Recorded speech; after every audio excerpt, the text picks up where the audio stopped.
નમસ્કાર વિદ્યાર્થી મિત્રો, 12 સાયન્સ બોર્ડની પરીક્ષા નજીક આવી રહી છે. છતાં પણ ઘણા વિદ્યાર્થીઓને પ્રશ્ન છે કે ગણિત વિષયની અંદર કયા ચેપ્ટરથી પ્રિપેરેશન કરવાનું શરૂ કરવું. તો વિદ્યાર્થી મિત્રો, આ વિડીયો તમારા માટે છે. ઝડપથી નોટ અને પેન લઈને બેસી જાઓ. હું તમને જણાવીશ કે કયા ચેપ્ટરથી તમારે પ્રિપેરેશન કરવાનું શરૂ કરવાનું છે. લાગશે વાર પણ આવશે મજા યાર. તો સૌપ્રથમ તમારે કરવાના વિદ્યાર્થી મિત્રો ચેપ્ટર નંબર 3 અને 4 જે શ્રેણિક અને નિશ્ચયક આ બંને નામ છે, અને ત્યાર પછી તેમના ગુણભારની વાત કરીએ તો ગુણભાર બંનેનો 11 અને 11 છે. ત્યાર પછી વિદ્યાર્થી મિત્રો તમારે પ્રિપેરેશન કરવાનું 10મું અને 11મું ચેપ્ટર એટલે કે સદિશનું બીજગણિત અને ત્રિપરિમાણીય ભૂમિતિ, જેમાં 10મા ચેપ્ટરના ગુણભારની વાત કરીએ તો 10મા ચેપ્ટરનો ગુણભાર 11 છે અને 11મા ચેપ્ટરનો ગુણભાર એટલે કે 10 ગુણભાર ધરાવે છે.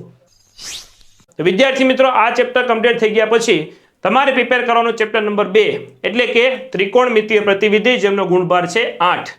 ત્યાર પછી વિદ્યાર્થી મિત્રો તમારે એકદમ નાનું ચેપ્ટર એટલે કે ચેપ્ટર નંબર 8 એટલે કે સંકલનનો ઉપયોગ, આ સંકલનનો ઉપયોગ ચેપ્ટર પ્રિપેર કરવાનું. એક ખૂબ નાનું ચેપ્ટર છે અને જેમનો ગુણભાર છે 7. ત્યાર પછી વિદ્યાર્થી મિત્રો 12મું ચેપ્ટર એટલે કે સુરેખ આયોજનના 15 આલેખ પ્રિપેર કરવાના, જેનાથી તમને મળશે ટોટલ 5 માર્ક્સ. ત્યાર પછી વિદ્યાર્થી મિત્રો સંભાવના ચેપ્ટર પ્રિપેર કરવાનું અને સંભાવનાનો ગુણભાર છે 9. ત્યાર પછી વિદ્યાર્થી મિત્રો હવે બાકીના ચેપ્ટર એટલે કે ચેપ્ટર નંબર 1 સંબંધ અને વિધેય પ્રિપેર કરવાનું. અને ત્યાર પછી વિદ્યાર્થી મિત્રો હવે અઘરા ચેપ્ટરનો વારો છે. તો બોર્ડની પરીક્ષા નજીક આવતી હોય ત્યારે અઘરા ચેપ્ટર પહેલા કરવાના, જેમ કે સંકલન અને વિકલનના ચેપ્ટરો. વિકલન 5મું અને 6ઠું ચેપ્ટર, વિકલનના ચેપ્ટર પહેલા કરી અને ત્યાર પછી સંકલનના ચેપ્ટર એટલે કે 7 અને 9મું ચેપ્ટર પ્રિપેર કરશો એટલે તમારી સંપૂર્ણ પ્રિપેરેશન થઈ જશે. તો વિદ્યાર્થી મિત્રો, આવા જ વિડીયો જોવા માટે અમારી ચેનલ કેમેસ્ટ્રી બાય નિમેશને સબસ્ક્રાઇબ કરો અને આ વિડીયોને જેટલો બને એટલો તમારા ફ્રેન્ડ સર્કલ સુધી શેર કરો.